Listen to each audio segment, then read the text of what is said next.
আমার ছেলের বয়স 3 বছর, প্রচুর দুষ্টুমি করে, যা চায় তা না দিলে অনেক বিরক্ত করে, কোনোভাবে দমানো যায় না। বাচ্চাদেরকে শান্ত রাখার জন্য কোনো আমল আছে কি না? প্রথমত তাদের বদ মেজাজ বা বদরাগ এটা দূর করবার জন্য যা কিছু খাবে তারা সেখানে আউযুবিল্লাহ পড়ে ফু দিয়ে খাওয়াবেন, 7 বার বিসমিল্লাহ পড়বেন। এগুলো মানুষের রাগকে প্রশমিত করতে সাহায্য করে। আউযুবিল্লাহও বেজোড় সংখ্যক 1 বার, 3 বার, 5 বার, 7 বার পড়বেন।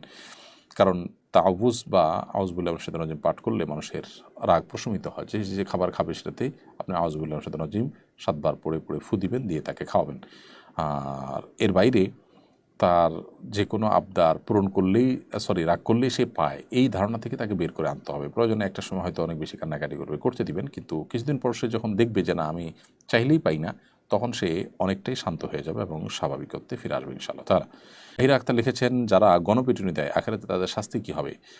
দেখুন, গণপিটুনি দিক আর যেভাবে হোক, কোনো মানুষ যখন হত্যা করে বা কোনো মানুষকে যখন আইন হাতে তুলে নিয়ে জুলুম করে, তো নবী সাল্লাল্লাহু আলাইহি ওয়াসাল্লাম বলেছেন, আয-যুলমু যুলমাতুন ইয়াওমাল কিয়ামা, দুনিয়াতে জুলুম আখিরাতে বহুমুখী অন্ধকার হয়ে জালিম এবং অত্যাচারী ব্যক্তির সামনে আবির্ভূত হবে। সেই সাথে যারা কোনো মানুষকে খুন করলো, ফাকাআন্নামা কাতালান নাসা জামিআ, কেমন যেন সে গোটা পৃথিবীর সমস্ত মানুষকে খুন করলো।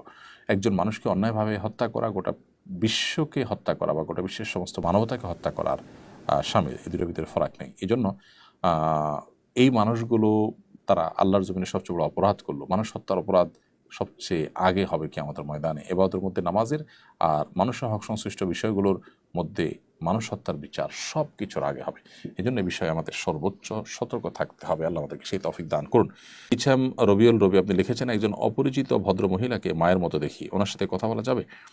না, অপরিচিত মহিলা আপনি যতই তাকে মায়ের মতো মনে করেন, তার সাথে আপনি কথা বলতে পারবেন না।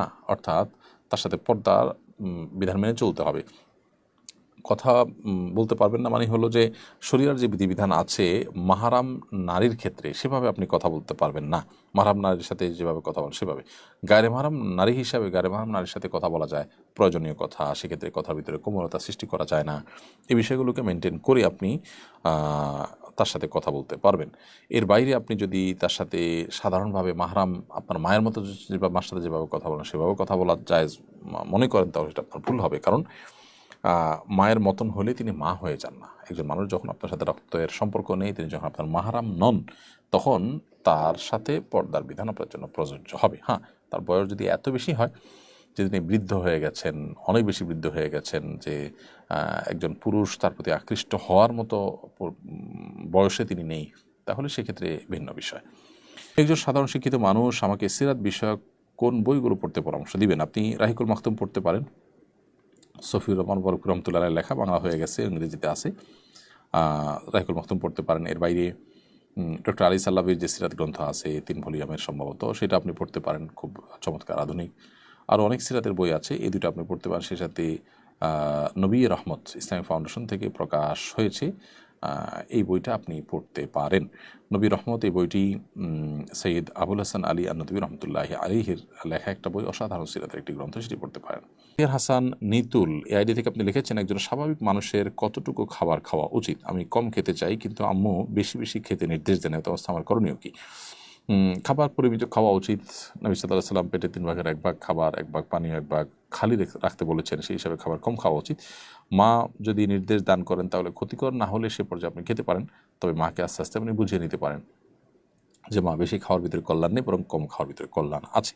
তারপরও যদি মা পিড়াপিড়ি করেন, তাহলে মায়ের নির্দেশ পালনার্থে আপনি যদি একটু বেশি খান, সেটা কারণে আশা করা যায় আল্লাহ তাআলা আপনাকে সওয়াব থেকে বঞ্চিত করবেন না, সুন্নাহর সওয়াব থেকে, বরং সেটা আপনার করা উচিত, কারণ মায়ের নির্দেশটা আপনার জন্য খুব বেশি গুরুত্বপূর্ণ বিষয়।